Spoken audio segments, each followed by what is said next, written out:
Bonjour! Donc, lorsque on va visiter un être cher qui est atteint de démence, c'est pas toujours facile de savoir comment passer du temps de qualité et aussi de comment est-ce qu'on peut les stimuler, les engager et s'assurer qu'on ait des moments de qualité, mais aussi qu'ils soient divertis. Donc, je vous présente aujourd'hui 4 options. La première, c'est les livres Anti-rythme pour les neurones. Donc, on a reçu beaucoup de questions sur ces livres-là. En fait, c'est des recueils d'activités qui sont vraiment faits pour les gens en stade modéré de troubles cognitifs ou de la maladie d'Alzheimer. C'est des mots croisés, mots cachés, des devinettes, des remplir le proverbe, mais qui vraiment au niveau du visuel, au niveau de la grandeur des textes, au niveau des exemples qui ont été choisis, ont vraiment été faits dans le cadre de gens qui ont la maladie modérée de l'Alzheimer.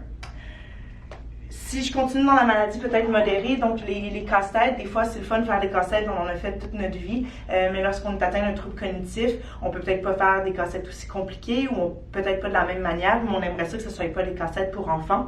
Donc il y a une compagnie en Angleterre qui s'appelle Active Mind qui fait des puzzles comme ça, donc des casse-têtes qui sont très spéciales. Donc d'un premier temps, on a l'image ici. Les casse-têtes sont bien encadrés dans une boîte, donc si quelqu'un est seul pour le faire, c'est beaucoup plus facile de faire le casse-tête. Et ça fait passer du temps de qualité. On peut faire ça en très cher.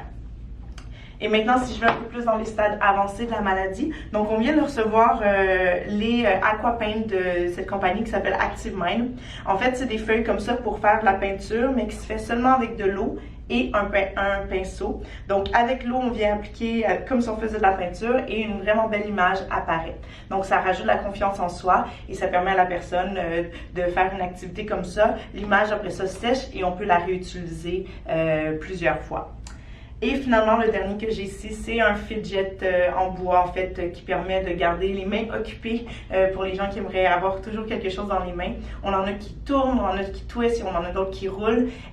Et donc, ça aussi, ça nous vient comme ça de l'Angleterre et ça permet aux gens de rester engagés et stimulés lorsqu'on va les visiter ou lorsqu'ils sont seuls aussi pour passer les journées. Donc, vous pouvez visiter eugéria.ca pour en apprendre plus sur tous ces produits.